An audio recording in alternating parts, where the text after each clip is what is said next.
Sportscast, July 18th, 2019. If you haven't yet, please subscribe in all our channels, YouTube, Periscope, and iTunes. And if you're in iTunes, please leave a rating and review. It will help us out tremendously. Visit us on thesportscast.net for the latest and greatest. Novak Djokovic has won his fifth Wimbledon championship after defeating Roger Federer in an epic Wimbledon championship. Lasted for almost 6 hours, the longest in Wimbledon history. And to join us to talk to us a little bit about it, our tennis expert, Mr. Ty Turner. Welcome back to the Sportscast. Look good, how you doing? Good. Of course, Wimbledon. I watched the last 2 hours of Wimbledon. I went to church in the first 3 hours. I knew, had a feeling that it's going to last a little long, and but I had good judgment about it. But you watched the whole 5 hours. Yep, it was a doozy. I mean, I think I might have taken I watched pretty much the whole thing. So yeah, it was a great. This is how, well, I mean, obviously it was the longest Wimbledon final in the history of Wimbledon. It was a matchup of two of the best to ever grace the court. I wouldn't say it was their best stuff from a. If you're going to say the best of Federer, especially the best of Djokovic, it was not. The best of Federer. He played very well. I mean, for a guy at 38 years old to still be playing at that level is extremely impressive. And his serve is the strongest part of his game, especially on grass. And he served extremely well. He also returned pretty well too. He broke Djokovic 5 times in the first 4 sets. That's pretty impressive. So Federer played pretty well. I would say it was a great match by Novak Djokovic. He didn't break Federer until the end of the 4th set, and that's very unusual for the guy who's considered the greatest returner in tennis history. He also did not land his serves as good as he normally does. He missed a lot of his first serves, and overall, his energy level was even like. Novak's normally is super passionate and very you see him. He's very noticeable with his emotions on the court, but he was kind of calm and a little. I mean, which is good to be calm, but a little different. He almost had a personality like Federer, as opposed to his normal personality. So yeah, but it was 5-hour longest Wimbledon final in the history of Wimbledon. And it actually went to the new tiebreaker, which when it's tied at 12, they go to just the tiebreaker. So the first guy to 7 to win by 2 points. And Novak won it. What do you think about the new rules with the tiebreaker? Yeah, I understand because they have matches that are going on for ever. They had one match one time that went on for 12 hours. So it's just a way to make it, and especially if a guy it's like a quarterfinal or semifinal match. Basically, the guy will be completely exhausted and won't be really able to play the next round. So, yeah, that was a way to shorten that. I thought it was a good idea. I like it. You think Federer ever had a chance, or what set do you think he should have, overcome Novak? Did he ever have a chance? Yeah. Let's just say he was ahead 8-7, 40-15 match point in the final set, and Novak Djokovic scored 4 straight points on him to take the game. And all he needed was 1 point, and he was the Wimbledon champion. So did Roger Federer have a chance? Yeah. You can't get any more of a chance than that. He had 1 point to get, and he was going to be the Wimbledon champion. So, yes, Roger Federer probably should have, in all intents and purposes, probably finished it off, but he didn't. And the thing is when it comes to something that has to be taken into context is when it comes to Wimbledon, not just Wimbledon finals, Grand Slam finals, Last 4 times Novak Djokovic and Roger Federer have played, Novak's won all 4. And he's 4-1 all time against Federer. He's also beat him in a couple semifinals. So we never ask who's the greatest, the GOAT debate. You have to look to Novak's domination over Federer in the Grand Slam finals and in the semifinals over the last 5 to 10 years. In the first, the tight first set, Federer was unable to take advantage of Djokovic's struggles on serve in the tiebreak. His forehand hit him down and allowed the world number 1 to take the lead. But the defending champion's game completely disappeared in the second set, and Federer broke him 3 times to level the match. The third set also went to a tiebreak, and Djokovic, despite not being at his best, won it again. But in the fourth set, Federer rallied to take the match into the fifth set decision. Of course, Djokovic is the big debate of, will he be the GOAT of tennis? Do you think he's on track for that? Yeah. I kind of hinted at it or went around and mentioned it slightly indirectly. But if it comes to, they kind of say that the one thing that defines who's the GOAT in tennis or the greatest when it comes to being the greatest tennis player of all time is the Grand Slams. The leader is Federer at 20. Rafael Nadal is second at 18. Novak Djokovic is third at 16. But I think there even should be some more context in it, meaning who's been world number 1 the longest? Well, so far it's Roger, but Novak is barely behind him. I don't have the stats in front of me right now, but the world number 1 for the longest, it's like 302 weeks for Federer, and it's like 280 or something for Novak. You look at it head-to-head, Novak leads Federer 26-22. He also leads Nadal 28-26. You look at Grand Slam, when they play each other in the Grand Slam, I know he leads Federer, I think it's like 10-6 or something. I can't remember. I'm kind of just winging these stats. But he also leads Nadal by a little bit. Grand Slam finals, he leads Nadal 4-3. He leads Federer 4-1. So if you put all that, and if Novak wins 3-4 and he wins 19 and 20, let's just say he just wins 19. Let's just say 3 more. Let's just go for it. Let's say he wins 19. Nadal even wins 20. Let's see if Nadal wins 2 more French. But and Federer wins 1 more. So let's say at the end of their career, 21 titles for Federer, 20 for Nadal, 19. So you say Federer's the best, correct? But let's say at that point, Novak has been number 1 the longest, most number of weeks.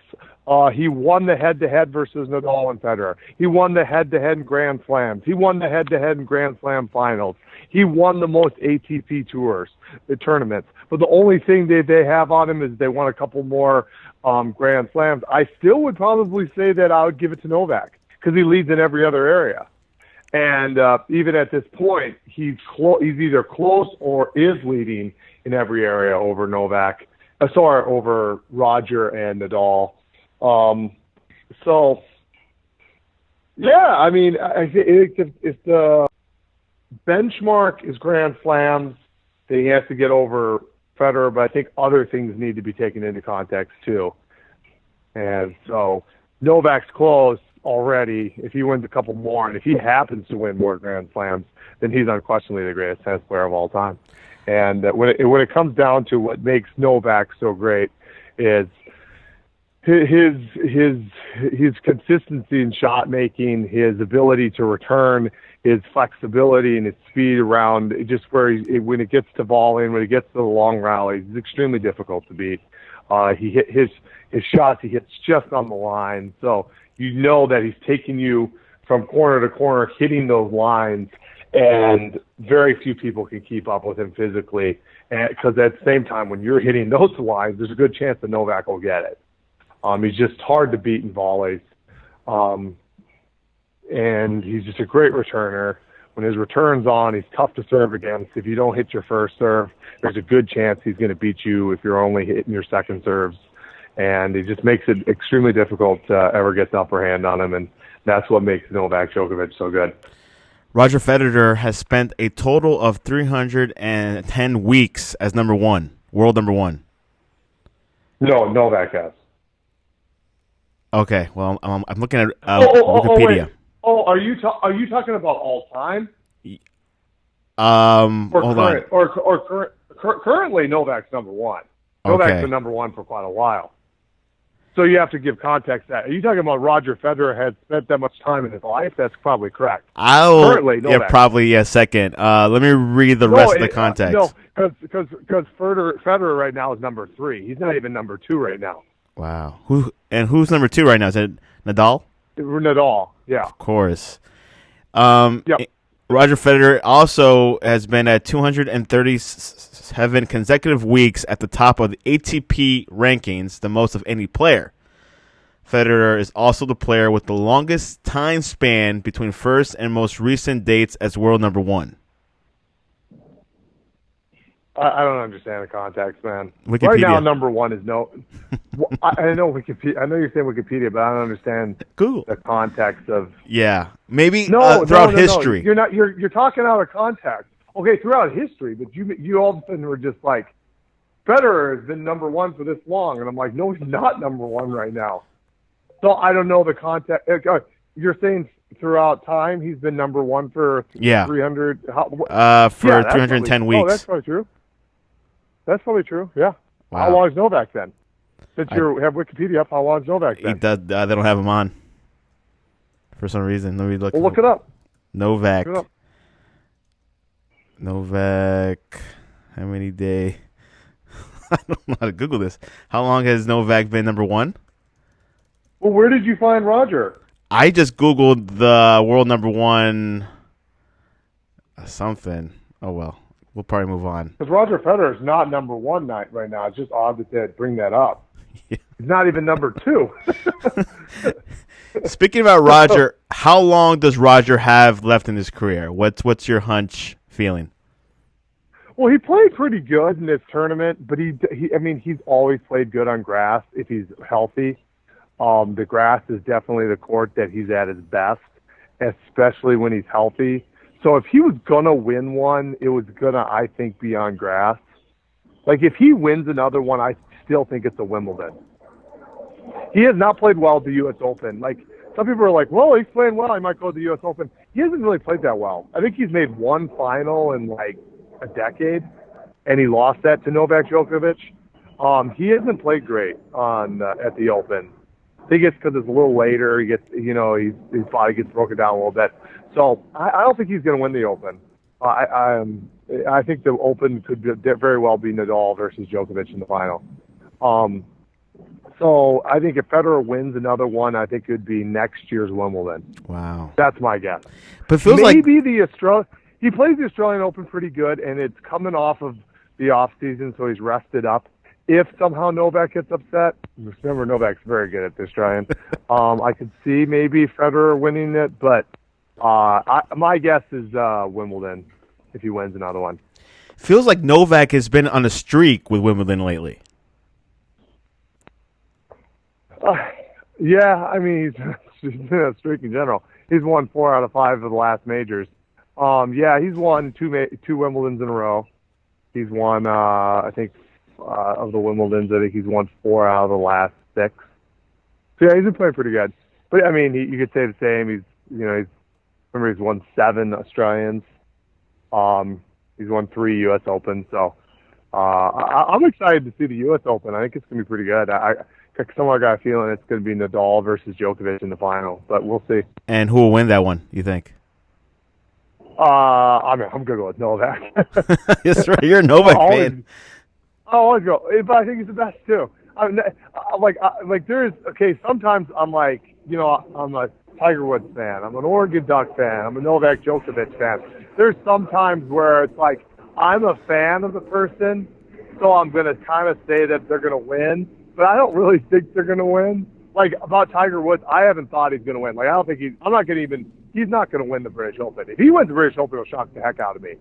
I don't think he's going to win it. But I didn't actually think he was going to win the PGA and U.S. I probably said maybe he's going to, but I actually didn't think he was. I know. I actually think Novak's going to win the U.S. Open. I really do. I think he's going to win the Australian Open next year. I mean, he's the best tennis player on earth by, Nadal and Federer are great, but Novak didn't even play good. I watch Novak play all the time. He didn't play that great. He wasn't playing that great in Wimbledon. That's the only thing. Maybe he's losing motivation. Because I know when Novak's good. When he's good, he's just like a serving master. I mean, returning master. Like, you can't get anything by him. If you miss your first serve, he's more likely going to break you if you're not landing your first serve. And he wasn't. I mean, he was not even second serve. He wasn't even and he was kind of like low key and wasn't super revved up. And he's normally like super like caffeinated. He was kind of like very calm. I didn't find him to, and he still won. Played like that, and he still won. So I think, I got a feeling he'll be pretty good at the U.S. Open and Australia next year. So, I feel pretty confident. Now, back in the day, were you a Agassi fan or a Pete Sampras fan? I wasn't as much of a tennis fan back then, to be honest with you. I wasn't Novak showed very up. much. Oh, no, I mean, I was a fan for I actually used to be a Federer fan, to be honest with you. Really? Yeah. Interesting. But by the time those guys came around, they're the three best players. Like, Agassi and Sampras are good, McEnroe and Connor and Borg and Becker. I mean, they're all good tennis players. None of them they're not as good as Federer, Djokovic, and Nadal. No. I mean, that's how I'd rate it right now. Yeah, that's how I'd rate it right now, too. Roger looked exhausted. He looked pretty tired. Like, he did not look like what he did, a couple years ago. I thought he looked pretty good. Really? Yeah, I don't know. He looked pretty tired. It's like, wow, Novak's really this good. Just look at his face. I thought he hung in there pretty good. I thought, really? Oh, yeah. I didn't find him looking that tired, to be honest with you. I thought actually Novak was more tired. Wow, and still won. That's a funny part. It's like Michael Jordan, had a bad finals, but still won. Yep. Anyways, British Open begins this week. Rory McIlroy is the favorite to win it. That's what Vegas says. No. Have you been watching it? I have not. So far, what do you see? Rory's not going to win. He shot 5 over par. Yeah, I know. He was the favorite. He was probably who I was going to pick to win, but he shot 5 over par today. So I don't think Rory's going to win it. Lowry is actually in the lead right now. But there's a lot of guys that John Rahm. I don't know what he shot today. I love John Rahm. I think he has a chance. Molinari, I thought, had a chance. He didn't play very well today. Mickelson, I thought, had a chance. He didn't play very well today. Really bad weather out there. Rahm hasn't teed off yet. Garcia had a pretty good day. Sergio Garcia, and there's a guy you have to watch out. He's a sleeper. He's a veteran. He's a veteran, and he's European. He's played those courses a lot. So he's 3 under. He's a guy that, people probably weren't talking about that maybe could sneak in there. And then, Koepke's been very good at all the majors. I don't think it's a great course for him, but he's a chance. And then Jordan Spieth. You have to watch Jordan. He's won it before, and I think he's the guy that's a threat there. So, and again, Woods. But I don't know. Could he be a dark horse? Something people. No. I guess of course. He's the greatest golfer of all time, but he just doesn't seem super motivated right now. To be honest with you, it seems like he won that major, and he hasn't been the same. He just wants to keep. Well, don't jump here. I think he's just trying to keep his body, and he's trying to stay healthy. And I think he kind of has this plan where maybe he's going to really go hard for one major year, especially the Masters, because that's where he's played for years, and that's the one he's going to go really hard after. And maybe that's kind of the way he's going to try to win 18. I don't know, by going hard for one major, really. And he got it out of the way, and I think so. He's kind of like let the foot off the old proverbial gas pedal, and maybe next year if he doesn't win it, then he puts the the foot on the gas pedal and tries to win the British or one of those more stronger. But I don't know. I don't have a feeling he's going to win it. Hopefully he plays well. Yes, of course. The British Opens begins today. The final championship is this Sunday. Of course, they say the sleeper could be Sergio Garcia. What do you think about that? Well, yeah, I just mentioned him. That's right. Yep. He shot 3 under today. Yep. Also, Huston Johnson also could be a surpriser as well. DJ. I mean, really? He's not really a surpriser. That's what how's that? CBS Sports is telling me this. Oh, that's not very. I mean, he's the number 2 player in the world, I think, right now. If I'm not mistaken. Matt Wallace. I mean, yeah, he could. Yeah, I mean, that guy could. Like I said, I really thought Rory. I kind of was leaning towards Rory to win this, but he went out and shot a terrible first day. I would say if you're gonna go for like sleepers, I would say Phil Mickelson's a sleeper. Matt Kuchar's a sleeper. Sergio Garcia, who obviously kind of has proven that right after the first day. Like a Darren Clark, like one of those, like maybe I screw up his name, Otsa Butson or whatever. I can't say his name. Whatever, I can't say his name. I think he's the Swiss guy. Henrik Stenson. Lowry, the guy who's in first right now. Mm-hmm. He's from Ireland, so he's probably more used to the course than a lot of the other guys. So I think those are the guys to watch out for sleepers. I would consider like Dustin Johnson or Brooks Koepka. They're 2 of the best players in the world. I mean, Brooks Koepka. Yeah, I don't think I'd call that a sleeper, in my opinion, at least. In your humble opinion. Yeah, that's like in tennis if Novak wins the French. I wouldn't call that like a sleeper. He's probably not the favorite, but it's one of the top 4. I mean, like the top 3: Novak, Federer, and Nadal. Yeah, if they're playing on the other one's surface, that they're not a sleeper. A sleeper would be like Cespedes winning the young dude. Some surprise. Some random dude. Dominic Thiem taken. Even him, he's number 4. Anytime it's a top guy, I don't know. Sleeper is kind of an odd term to use. I'd consider a sleeper someone that maybe has not been really relevant for a while. Sergio Garcia, that's a good sleeper. That is. I like that. It's a solid sleeper. And he played good today, so he's making that seem realistic. How's the weather right now? Is it pretty hot or is it kind of cool, you think? At the British? Yeah. It's terrible. It was like it's raining cats and dogs. I was watching it before I got on the phone with you. It's a terrible day. That's what you expect when you're in the UK. It's terrible. Anyways. College football. The Aggies has scored big with number 1 quarterback recruit after nearly taking 3 weeks to make a final decision. Dual threat quarterback Haynes King commits to the Texas A&M on Wednesday. What do you think about that? I mean, he seems pretty good. I don't know a ton about him. But, yeah, he seems like a pretty good player. Supposed to be a dual threat guy. Pretty athletic guy. So, Fisher. Pick up by the Aggies. Fisher's done a good job. Yep. Tua. Alabama had their media day this week, and of course, they were talking about the whole situation after like the Clemson loss and everything. And I think you just posted something on Instagram from Alabama linebacker Dylan Moses. It was more of a preparation. I wouldn't say the Clemson were a better team. Georgia is definitely the hardest team have ever played in college. Do you agree? I mean, that's his opinion, I guess. I don't know. See you later. Hey, hold on a second, dude. It's okay. What? No, are we doing what? No, we're going to be leaving in a little bit. Yes. All right. Thank you. We're wrapping up soon. Okay, go ahead.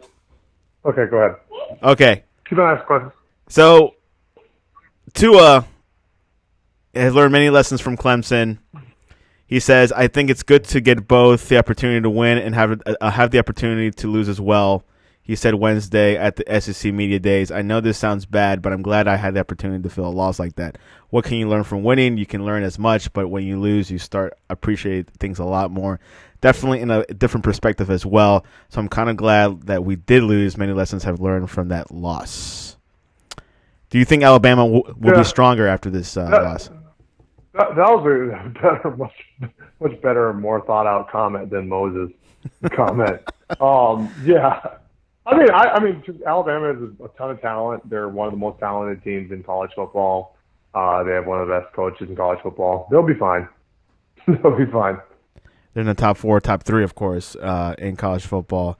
Yeah. A lot of college football players are coming back into training camp or have been already, and 247 Sports has the Ducks favored in almost every game of ESPN's computer projection. You mean ESPN has it? Yeah. They're almost favored in every game? I didn't even see it. Like, what game are they not favored in? Okay, let's see. Debut, win-loss. Let's see. Oregon will open the season in Africa Classic. The Ducks will face Nevada and Montana at home with 96% winning probability. What is the probability of a win versus Auburn? Auburn, let's see. That's a great question. Auburn is listed.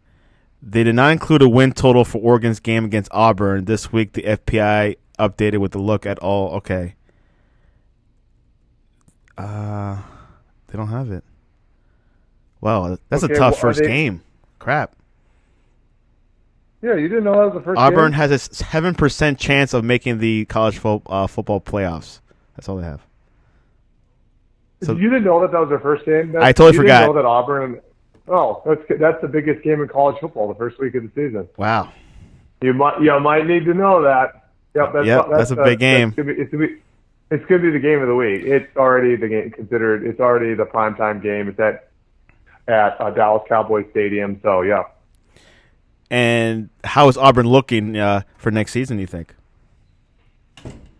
I mean, Gus Malzahn's definitely on the hot seat. He's going to have if he has a terrible year, he could be in trouble. They have a lot of great defensive players back. They have 2 of the better defensive linemen in Derek Brown and Nick Coe coming back. They have pretty good secondary.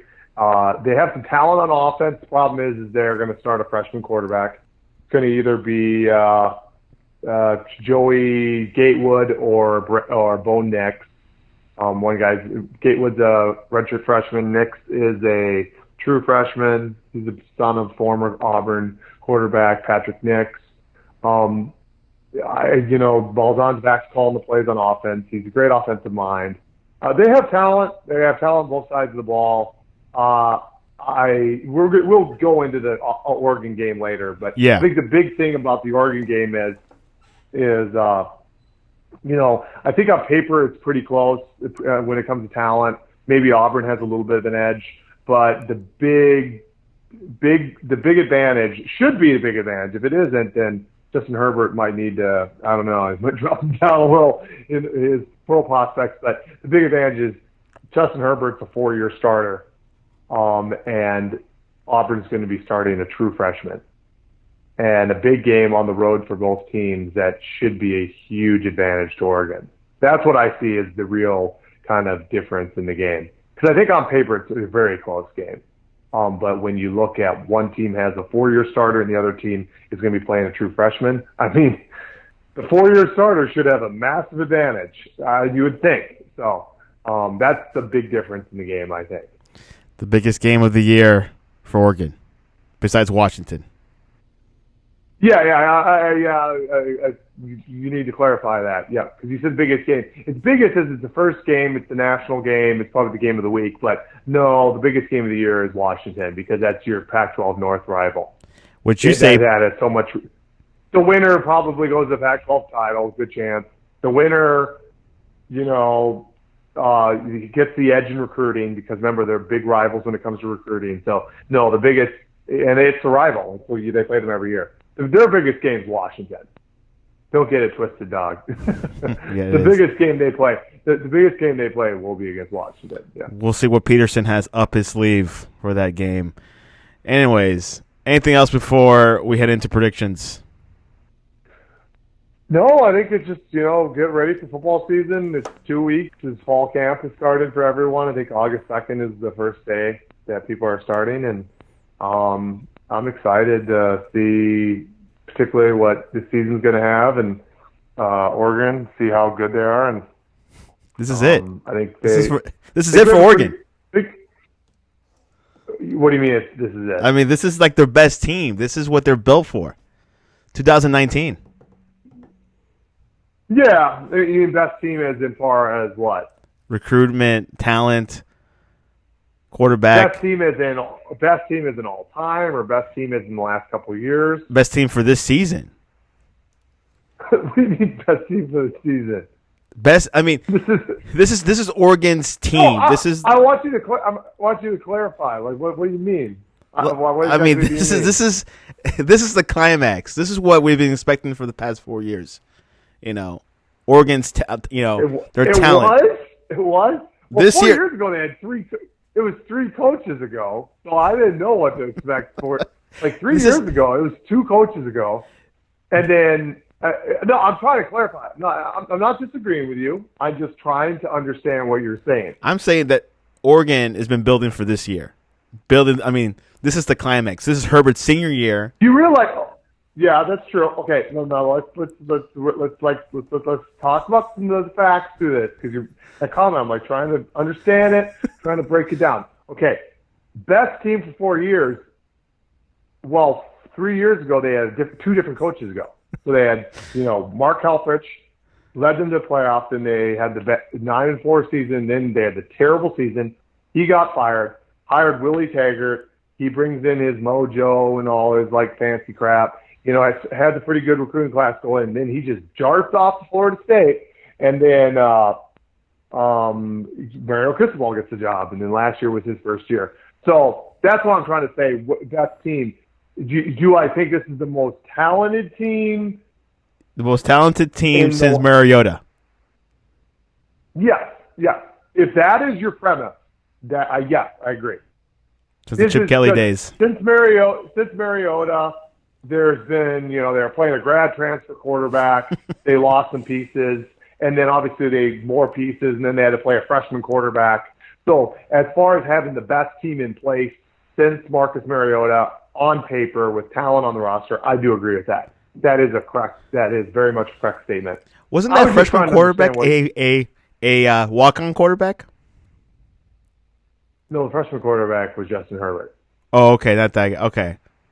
I thought there was a walk-on quarterback that started a couple years ago. Nope. The freshman quarterback was Justin Herbert. That's the guy. Yep. So from that standpoint, yes, there's more talent, more experience on this roster than it has been the last couple of years.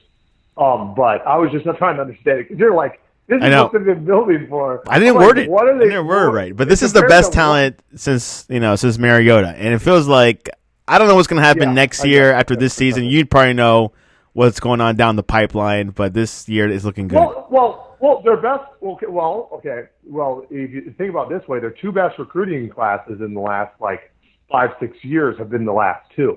Mm-hmm. Thanks to Mario Cristobal.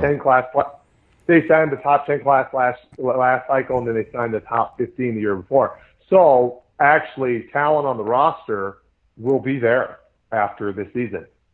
Now, they lose Justin Herbert, and they lose some of these offensive linemen who are highly regarded, but people need to remember, and it might affect them in the polls because of that, but actually the most talented guys on the roster are all freshmen and sophomores. Wow. There you have it. So if you're going to go by talent and what the recruiting experts, how they rate guys, their most talented teams are actually going to be in the future, not this year.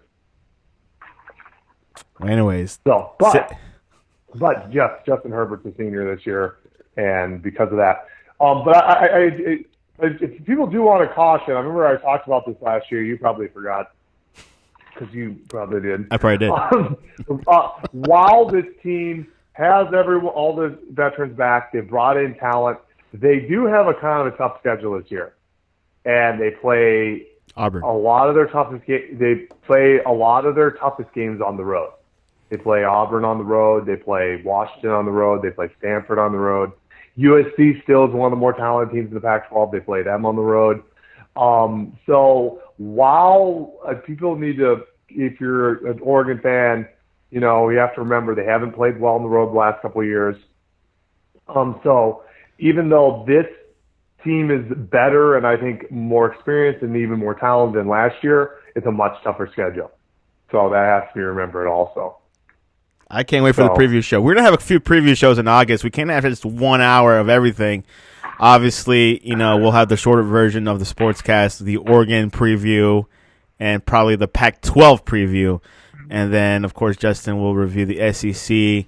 And then me and Ryan will try to do ACC and SEC together. So we'll definitely be previewing throughout August. I could do Big Ten too. Man. A Big Ten, I forgot about that. And Justin just can only do SEC because it's so big. And he doesn't know anything but the SEC. Let's be honest. Well, I don't know. I'm just kidding. Where's the Big 12? Is the Big 12 just pay dirt? I don't know. Big 12 is. What happened to Big 12? No, that's right. That's right.